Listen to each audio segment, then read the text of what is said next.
This is Where You Live with Gene and Tony. We're broadcasting from the Concierge Landscape Studios. We're brought to you by Extreme Exteriors and American Family Insurance, the Kim Bennett Agency. It's time now for a message from the Minnesota Multi-Housing Association. This MHA Minute is brought to you by Pest Control Services. When you need an exterminator, you want someone reliable and effective, give Greg Keener a call at Pest Control Services, 952-894-9748. Pest Control Services is a proud member of Angie's List and a member of the Minnesota Multi-Housing Association.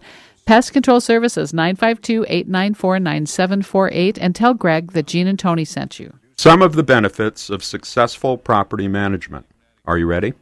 On-time payment of rent, improved resident quality, stabilized income, reduced turnover, controlled expenses, improved financial performance, less property wear and tear, allowance for property improvements, enhanced property value, being proactive, not reactive, better relationships with neighbors, fewer police calls, creating a community, being a great neighbor. These are some of the benefits of good property management. And whether you run a townhome association or you are renting out your condo, duplex, or 100-plus unit building, membership with the Minnesota Multi-Housing Association gives you the tools you need to run your business effectively while minimizing the headaches. Don't be a good landlord, be a great one. Visit www.mmha.com. That's two M's, mmha.com. So, Gene, we're covering a story, actually an article written by Grant Parker, and he's the president of Lewis Management. Very, very knowledgeable guy who is a good writer. And he's talking about the two essential things that boards should learn about in order to operate their property effectively. First was the money. Set up checks and very balances on how the money is handled. And we talked about that. The second important issue that he talks about is collective decisions. The board needs to learn how to make decisions collectively. Yes, so important. If there's an area that probably breaks down even more than the controls on money, I think it's just in people knowing how to talk to one another, communicate, and then effectively come together to make a decision, and then, most importantly, get along well enough afterwards to continue on the next day. Sure. And even though among a board that are all very polite and very considerate of each other, his point is there is a process that's been created for this for collective decision making, and that's Robert's Rules of Order, right? Yes, it is. If he says if you don't use that tool, Robert's Rules of Order, meetings devolve into an endless opinion fest. And that struck me, that phrase, opinion fest, because it so well describes what happens in board meetings. It sure does. Everybody just gets off over and over again talking about what they think and feel about an issue, and nothing ever gets decided. It's one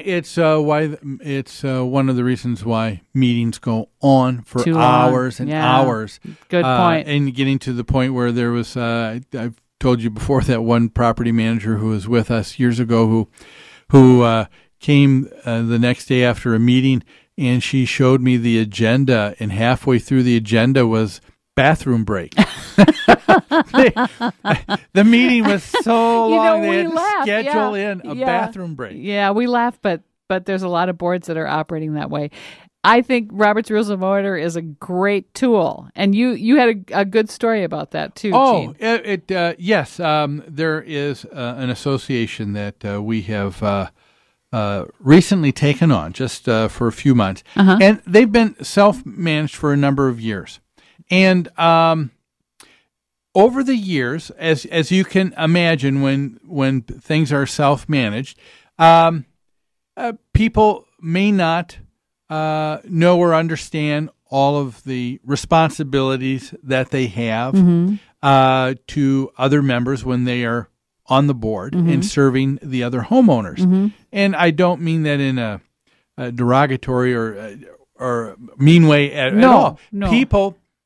People do their best, and I think, honestly, you look over the years, this association overall has been run well by good-meaning, well-intentioned people overall who were trying to do the right thing. Sure. But of course, you had people who ended up having big disagreements And when people don't have the same understanding of how you get through that, all you end up having is, like you said, an opinion fest, or what you end up having is people yelling at one another. Well, unhappy residents. Yeah. And it's very simple to make decisions as a group if you use that tool of Robert's Rules of Order. Yes.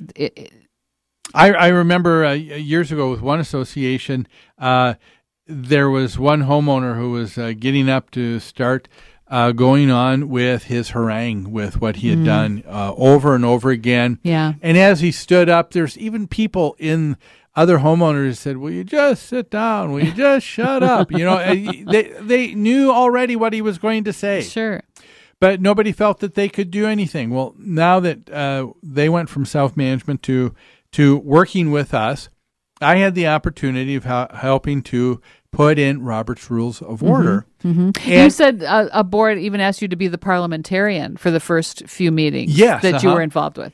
With this one association from a few years ago, what ended up happening then is the gentleman got up and said he wanted to speak. And so the first thing you do with Robert Rules of Order, you say, you're making a motion. Yes, I would like to make a motion to discuss thus and such. So he makes the motion, and then I turned to everybody in the meeting, and I said, Robert's Rules of Order states that if you are going to discuss this matter, there needs to be a second. Someone has to second his motion. If there's nobody to second it, that means that there's not even a second person here in this room of all the people available who are saying that they want to discuss this topic now. Yeah. And that's one of the, and you know what? And if there is no second, then it's dropped. Then it's dropped. Yeah. And you know what? You could see the lights click on everywhere in the room. And the relief, was it palpable? And nobody made a second. Yeah.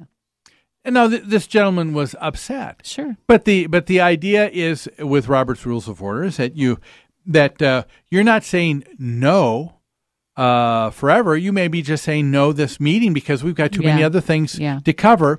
That's what happened last night at the meeting that I was at. Yeah. There was an association where they were talking about some issues, and all of a sudden, twice during the meeting, once someone began to make a motion that they wanted to have something added to the meeting. Okay.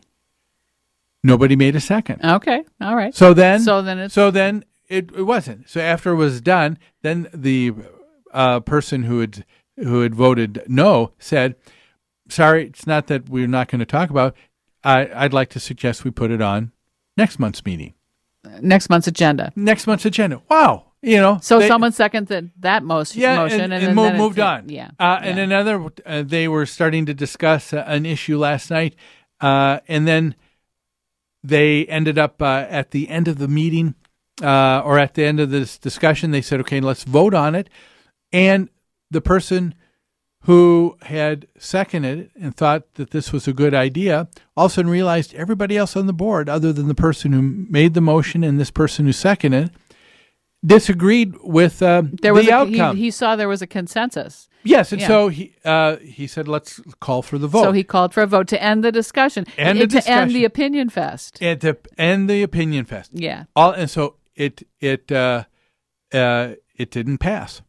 So now, that's when he said, "I would like to change and make this motion." And guess what? The motion passed. He just reworded, or he just added something different to the original motion. Exactly. And it was more acceptable. Yeah. And so it's such a, when you begin to understand Robert's Rules of Order, it makes it such a easy way of keeping things straight. Yeah. Of who's saying what, of what it is that you're voting and agreeing to. Yeah. It just makes sense. The common mistake I see is the board president says, there's a big discussion about a topic. And then the board president says, does someone want to make a motion on this topic? Yes, I move that we do such and such. Does someone want to second it? Yes, I second such and such.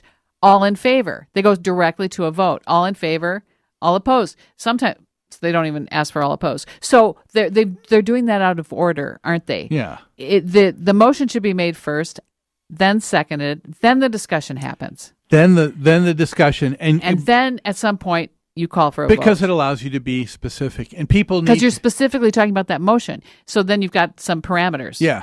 And the bottom line, when you allow people to vote this way, you begin to understand if you're in the minority. And if you are, then you move on. If you're in the majority, it gives you greater confidence that you're moving forward and doing the right thing. Yeah. If the vote is very close, what that does, that's very telling too. That may tell both sides, you know what, maybe we need to work towards a compromise, something we can both live with. There you go. Well, hey, that's all the time we've got for today's show. Thanks so much for joining us. We hope that you have a great rest of the weekend. We look forward to having you here next Saturday on Where You Live with Gene and Tony.